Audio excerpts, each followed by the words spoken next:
Hello, fellow nerds, and welcome to Our Nerdiest Thing. Today, I am live with a very special guest, author C.L. Cannon. C.L. Cannon is a USA Today bestselling author, publisher, publicist, editor, designer, and lots of other occupations with the sound at the end. She is a woman of many talents who never gives up, even when she probably should. I disagree with that. She enjoys writing about love and friendship. She loves it even more when she can add fantasy and science fiction aspects to those themes. She is an awkward AF, neuro-spicy spoonie who lives in fandom and band t-shirts, collects too many books and bookish merch, and has a deep obsession with David Tennant, J.R.R. Tolkien, and Kaz Brekker. I mean, can you blame her? She spends her days trying to bookstagram and book talk, and probably failing, helping other authors grow and succeed. She loves her job, and loving on her two children / velociraptors, Seth and Petey. You can visit her website for more content at clcannon.net. Welcome to the podcast, CL. Thank you so much for being here. Thank you for having me. That intro sounds much better when I'm reading it and somebody's not reading it to me. I'm like, does that work? I was just about to say that is quite an intro. And I love your obsessions. You've got like kind of nerdy hottie, Kaz Brekker, nerdy hottie, David Tennant, and then J.R.R. Tolkien, who I would not describe as a nerdy hottie. No, but like smart hotties.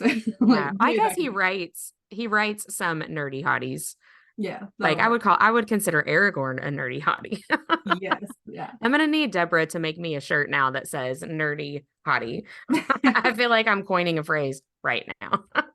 I wanted to ask you too. So your two children / velociraptors, Seth and Petey, are they dogs? Are they cats? They're my actual children. Oh, they're actual human children. They're just crazy children. So human children. Okay, gotcha. Yes. So I feel like kind of like Chris Pratt in Jurassic Park when he's training the raptors. I totally did not get that. And I absolutely should have, because I also have two human children / velociraptors. So like, I feel like I should have understood that. How old are your kids? My oldest just turned 13 and the youngest one will be 9 next week, actually. So oh wow, my oldest is 9. So you're a little bit ahead of me, but 9 is a fun age. I've been having a good time. Yeah, me too. Sort of. Well, let's just jump right into it. Tell us a little bit about the moment that you either the moment that you knew you wanted to be an author, or maybe the series of moments that led you to that discovery. Like, how did you decide that that's what you wanted to do? And then how did you make that happen?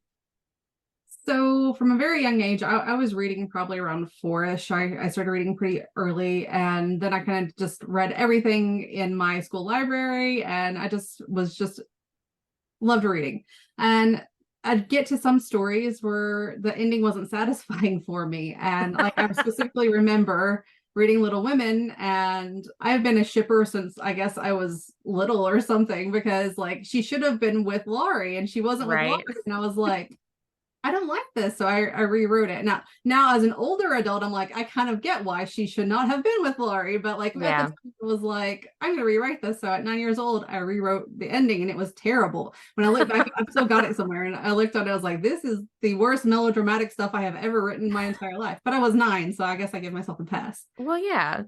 I love that, because I had that exact same response as a kid when I read Little Women. And I also have the same as an adult understanding, right? Of, well, I guess, okay, I get it. But yeah, I totally got that too. But I did not rewrite the endings of books. I just was like, I didn't like that. And then set it aside. I love that you have been writing and wanting to create stories, right? To make it what you wanted it to be from a very young age. I love that. Yeah, I like that. I don't want to say that the ending is wrong, but I love having possibilities, exploring almost like alternate realities of what could have happened. I love like answering like the what if question. So a lot of the things that I do are like retellings of fairy tales and different aspects of a retelling. Yeah, kind of like the multiverse. Yeah. It's like CL A huge Cannon's Marvel fan too. multiverse. Yeah. Yeah. I love that though. And so you bring up retellings. So you've done a lot of and are continuing to contribute to a lot of anthologies in Mhm. a lot of different genres. I know that obviously fairy tale retellings is part of that, like you just mentioned. I Yeah. wanted to ask you, what is it that you love so much about contributing to anthologies? And do you get to work a lot with the other authors, or is everybody kind of in their own little cave writing their story, or how does that work? Well, most of the anthologies that I have things in are from my own publishing company, Fiction Atlas Press. And through that, we do 2 anthologies a year. And the very first story I ever wrote was not through Fiction Atlas. It was through another anthology. It was like for Christmas or something. And it was totally not on my genre. It was like a romance one. And so, but I made it nerdy at the time. I did not really enjoy that experience because the people who were running the anthology they didn't have our best interest at heart. And Mm, so when I later founded Fiction Atlas, I decided that I wanted to make somewhere that was safe for authors to be able to feel like they were supported and that they were heard and that they got everything was fairly done and everything was equal.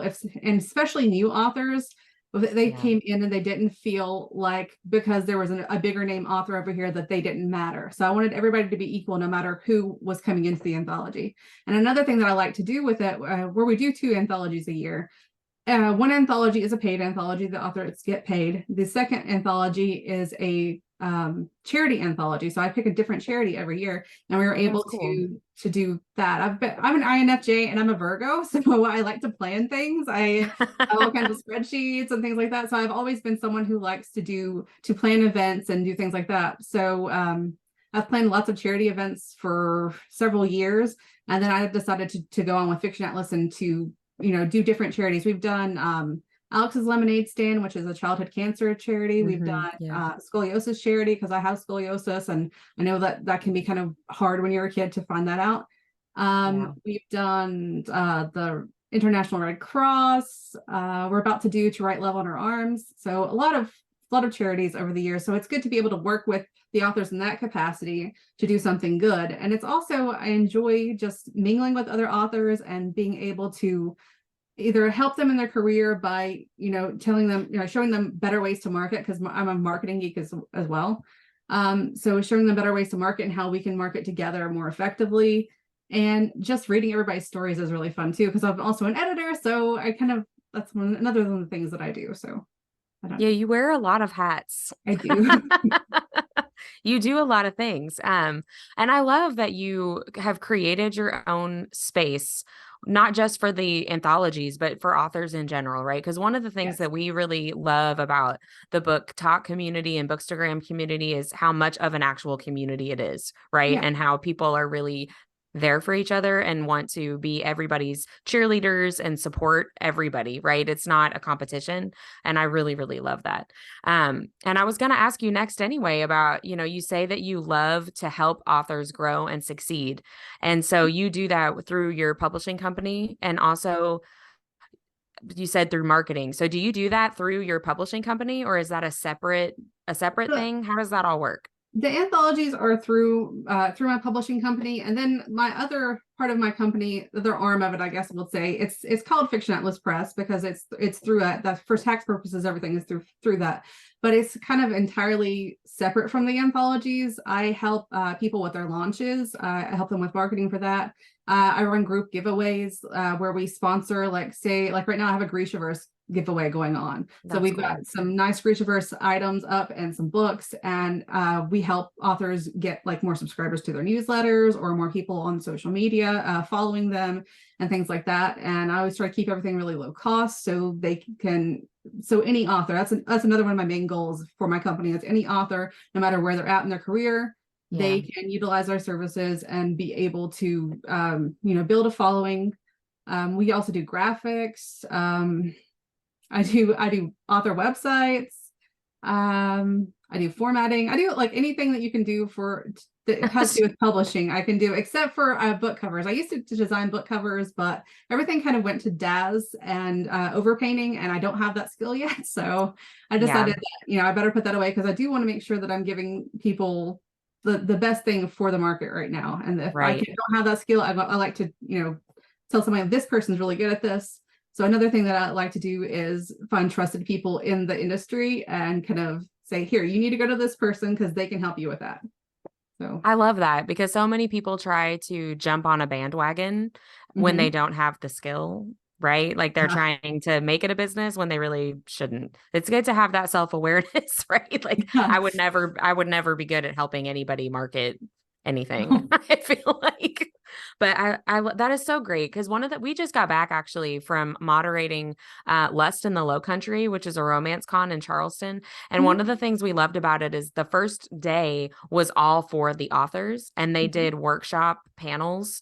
And they were about, how to write an audiobook from your print book, how to market on TikTok and social media, and how to write smut scenes or spicy scenes. Like, I mean, it was all this stuff for the authors. And I just Mhm. felt like I hadn't seen that before in a reader convention, right? A book convention. Yeah. And it's that same kind of community and support and like, let's all help each other that you're talking about with your publishing company too. I love that. Yeah. I love that aspect of it.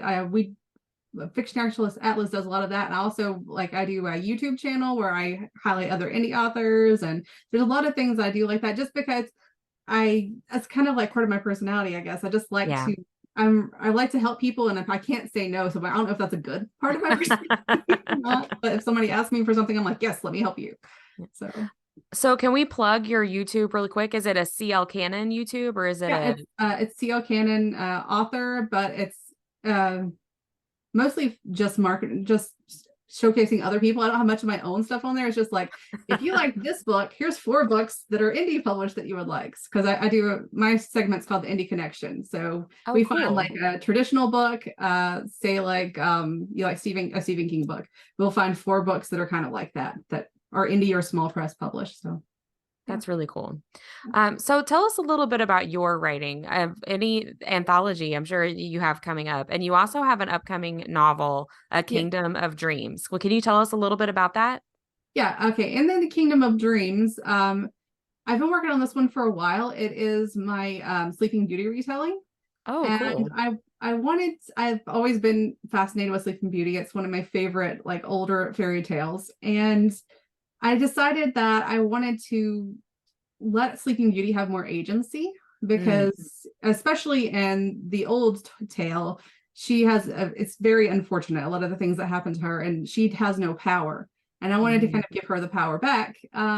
So in this one, she gets to fight the evil fairy because she doesn't just have to lay there and let the prince do everything. But I yeah, also give while she sleeps. yeah, while she sleeps. I always also gave the prince more agency too, because his only mission basically was to save Sleeping Beauty. So in he's actually supposed to be he's supposed to be finding her because there is this prophecy that she's going to be the one that saves his kingdom, and his kingdom is under a curse, and he's Mm, trying to find a way to lift that curse. And there's also this other person that comes in who is a mage, and little do they know that this mage Rook is actually working for the evil fairy, but he may or may not have a change of heart later on. He may decide that he doesn't want to do her bidding.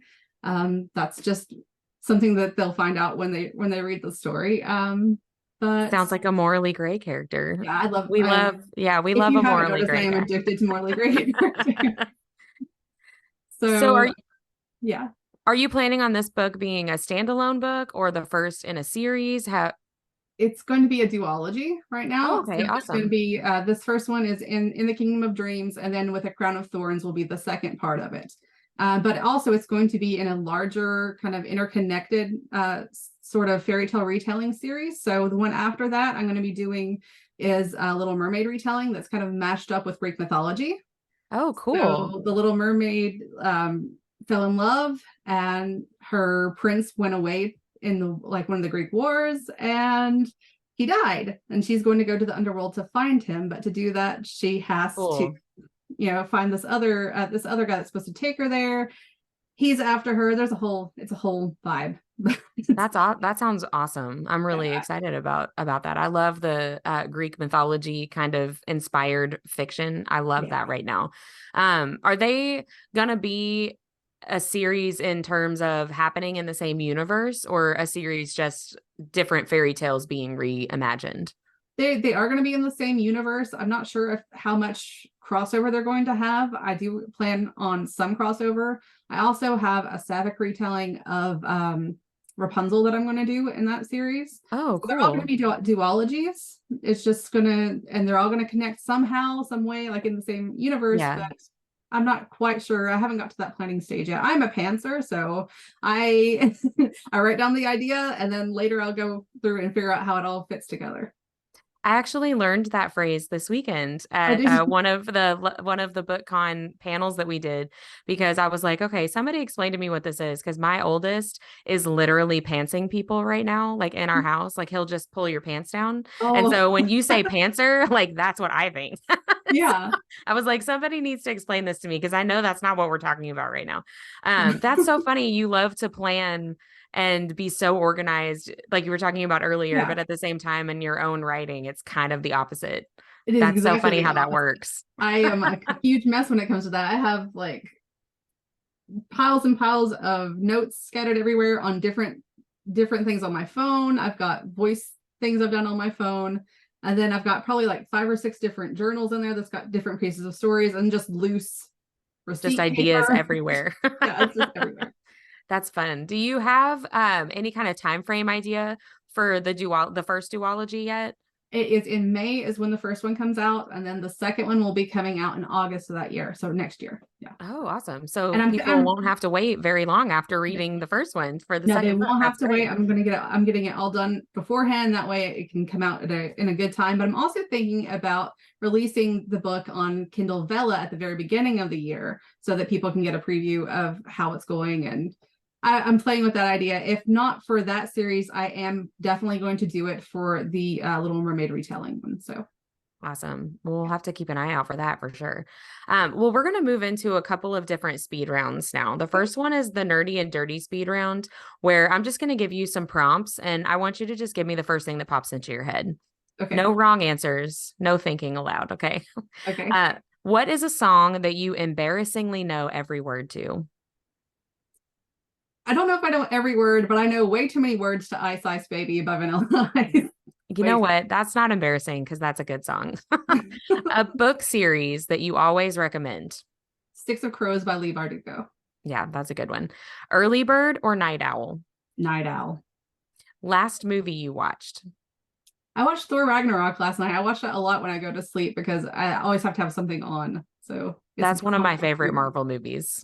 so It's so funny. A food you refuse to eat. sushi. I can't eat anything raw. Mm. I was about to ask you the same question twice. Sorry. Favorite ice cream flavor? Um, Dutch chocolate almond. Ooh, is that a particular brand? I think it's Mayfield. It comes in a yellow. Yeah, it's Ooh, good. I'll have to look for that. That sounds right up my alley. Do you believe in aliens? Oh, I don't think so. I mean, not in the little green men sense. Are there other realities out there? Maybe. So I'm kind Ooh, of iffy. I kind of like that other realities better than aliens. Okay, I think I'm with you on that. What is the worst job you've ever had?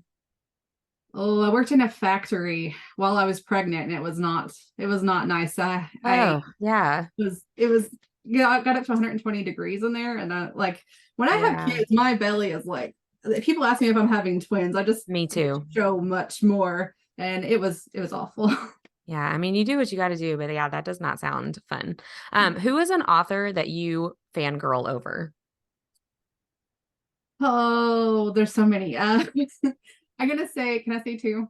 Yeah. Yeah. Neil Gaiman, because I love everything he's ever done, and Lee Bardugo, because I love almost everything she's ever done, and I probably just may read the other ones again. So, Right. I will never be able to think of the Darkling outside of being Ben Barnes now from the oh show. yes, Like, yes. For sidebar, when I read that book for the first time, I thought the Darkling was like the love interest. Like I thought he was going to yeah. become like the good guy, and I Mhm. was very disappointed when, when that ended up not being the case. I was like, "Oh, that's kind of sad." What is your go-to karaoke song? Oh, maybe Walls by Tom Petty. Anything by Tom Petty. I love him. Oh, that's a good one. We haven't gotten that one.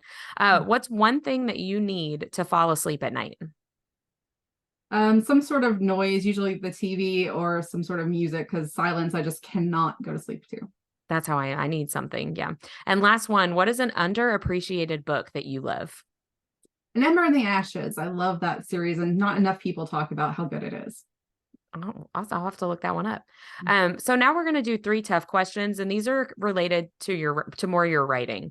So the Okay. first one is, what is the nerdiest thing that you've ever had to research for a book? Hmm. Oh, I don't know. I had to do some research for a time travel story that I was doing. And I researched more about like the different time travel theories, like the grandfather theory and some of the other ones. And I guess it's the nerdiest thing. I don't know. There's probably nerdier things. I just can't remember them right now. That sounds pretty cool, honestly. And I, I it's probably yeah, also nerdy, but I think I that sounds wrote awesome. I wrote myself into a corner with that one, and I had to get myself out. It was not fun, but the I result was okay.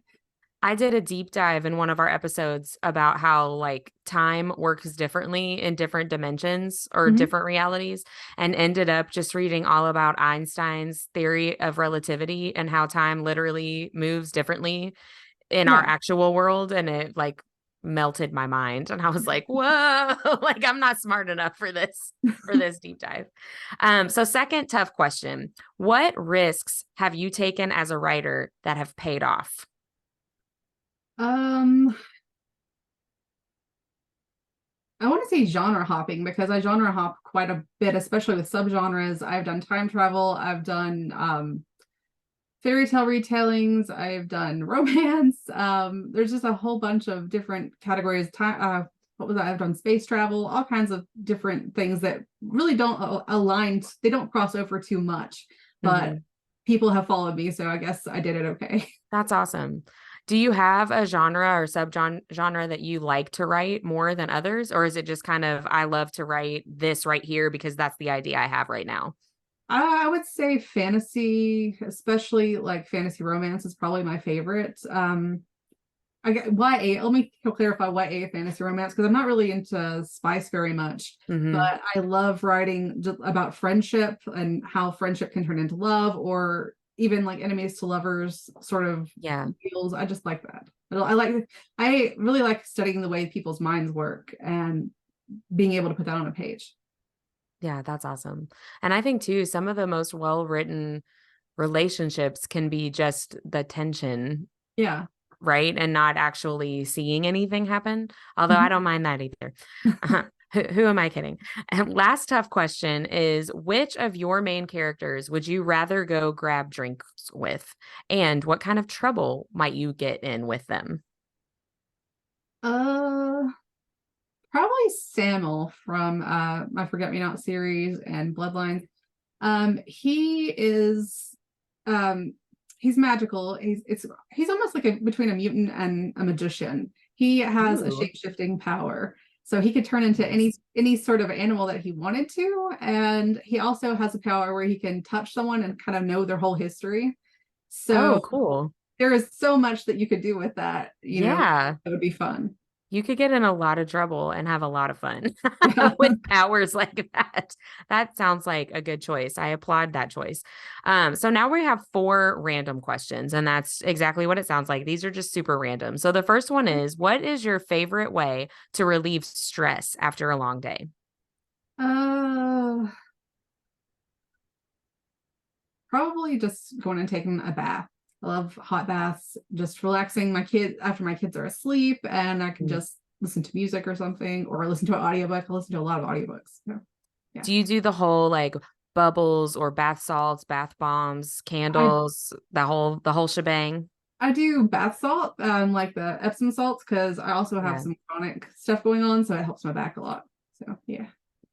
And that's what I'm kind of jumping backwards, but that's what Spoonie refers to in your bio, right? Yeah. That's a chronic illness. Yeah, I have ankylosing spondylitis, I think is how you say it. I can never say it. It's an arthritis of the spine. So, Is but people, that, yeah, and also scoliosis? Because I know yeah, you and said, also scoliosis.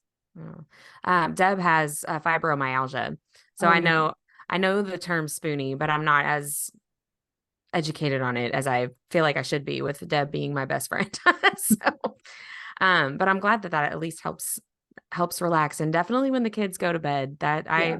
I get that. Yeah. Because they're gonna bust in when Yeah. they're Because awake. mom is not safe in the bathroom. No. No, never. If you could have a lifetime supply of anything, what would it be? Time. Because Mm, I overschedule myself a lot, and I'd love to have more time to relax and to de-stress and to do everything that I want to do, but yeah. sometimes I am staying up for days not getting a lot of stuff done, but also not getting enough done. So having more time would be great. Yeah, that's a really good one. I think I would have said like Reese's. You have I a thought much about better chocolate answer. first, to be fair. So next random question. What was your personal style like in middle school?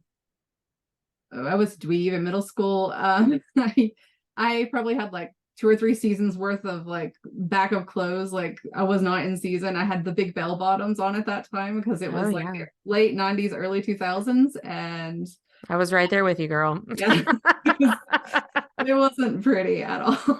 The little like, did you do the butterfly clips in Yeah, your and hair? like the, Yeah. the shirts with like the monkeys and stuff on Mm, them and yeah.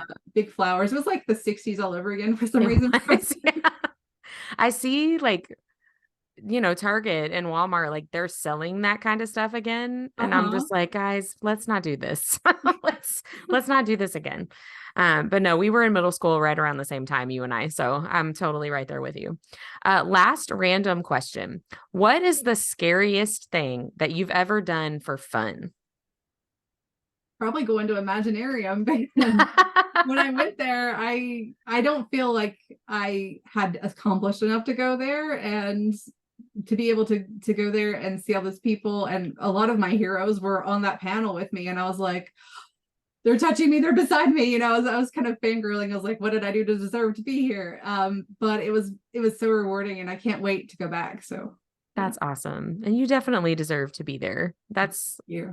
That's that everybody has that imposter syndrome, right? Of like, this was a mistake. I shouldn't have done this, right? But I'm Yeah. glad you had a good experience because we really loved it too. So we've already talked about kind of what you're writing next. We are working on the duology for the fairy tale retelling. Mhm. What is the anthology that you have coming out next? It's called Fate's Design. It is all about, it's a fantasy and sci-fi, but we've mostly had fantasy stories submitted for this one.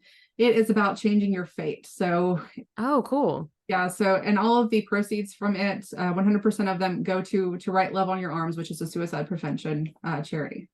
Is that planning to be released in 2023, or is it going to be after the new year? It's going to be December 6th of this year. Yeah. Okay, perfect. I have to keep an eye out for that. So we know you're going back to Imaginarium next year. Yeah. We're really excited to see you again. Do you have any other events or festivals or signings or anything like that between now and June? I am not between now and June, but I am going to be applying for Multiverse, which is in Awesome. Georgia next year, and hopefully I'll get it. I know a lot of people who are like on the committee there, so hopefully I can be like, hey, get me out Yeah. there. But that's Pick my me. plan. Yeah. I What don't time? keep up very much because of my back, but other than that, Yeah. if it's close enough to me, I will go. But yeah, I guess just Multiverse. When is the Multiverse Festival? It's in November, every Okay. year in Atlanta, Georgia. So Okay. Perfect. So where can we buy your books, and where do you prefer readers to buy your books? oh, that's a slippery slip. My books are wide. I will always be wide on all platforms. I am working on getting up direct sales on my site. So once I get that up, I would really love for people to buy from my website. If you Sure. want a signed copy, you can message me or email me. I've got plenty of signed books that I can send out to you. Or you can buy them on, I don't want to discourage you from buying them on whatever platform Sure. works for you, but they are on Amazon, Google Play or Books or whatever they call it now. They've changed the name a couple times. Kobo, any of those sites, Barnes and Nobles. I'm on all of them. So yeah. And all the information about my books is on my website, which is clcanon.net. And there's a lot of actually a contest page on there for all the contests that I was telling you guys about. The So, giveaway, like the yeah, Grishaverse giveaway, and all yeah. that's on your. I do probably 10 giveaways a month, so they're all on there on Oh, the contest wow. page. Yeah. So that's your website. Can we plug your Instagram handle? Yeah, it's underscore CL underscore canon, because it's the only thing that I didn't brand correctly because I got it so long ago. It's like everything else is CL canon author, but that one I just messed up. But I have too many followers on there for me to change To it change now. it. Yeah. Yeah, no, I get that. And we already talked about your YouTube. Do you do any other social media? Do you do any TikTok I or Discord, anything like that? I'm on TikTok. I am on Facebook. I'm still on Twitter, but I don't really do much there. Yeah, And I will still call it Twitter because it's not I X. know, me too. I refuse to call it X. I'm on Threads. I just got a Blue Sky invite and I'm on it, but I haven't really done anything with it. But I'm mostly on all social media. You can find me if you just put in CL Canon. I was just about to say, just look for CL Canon and Yeah. you'll be there. Yeah. Or in my company name is Fiction Atlas, so sometimes I'm under Fiction Atlas too. So our podcast is called Our Nerdiest Thing, right? So obviously we're constantly talking about nerdy things, fandoms, things that we love. And we end every episode saying what our nerdiest thing of the week was, which sometimes is book related. Sometimes it's not. It's just something that we really got excited about and felt like we nerded out over. And so we would love to finish out hearing what your nerdiest thing of the week was this week. The nerdiest thing I've probably done this week is watch the new episode of Loki and then watched all the Easter egg videos like immediately after and obsess and then go on Reddit and try to figure out things that are happening later in the season. Yeah, I do that too. I haven't gotten to watch the new episode of Loki yet, but my husband's traveling right now and we watch it together. But I'm like really trying hard to avoid Yeah. all the social media because my algorithm knows you like this. So it wants to show me all the It's going to stuff. show I'm you like, everything no. that you don't need to see yet. Oh, I love that. I love that you're a Marvel nerd just like me. Yeah. Well, thank you so much for being on the podcast and chatting with us today. I'm excited to look for your fairy tale retellings and to look for that anthology, Changing Your Fate for a good cause too. That's awesome. I love that you do that. But thank you so much for being here, and we'll see you at Imaginarium in June. Okay, that sounds great. Thank you so much for having me. Yeah, thank you. Have a good night. You too.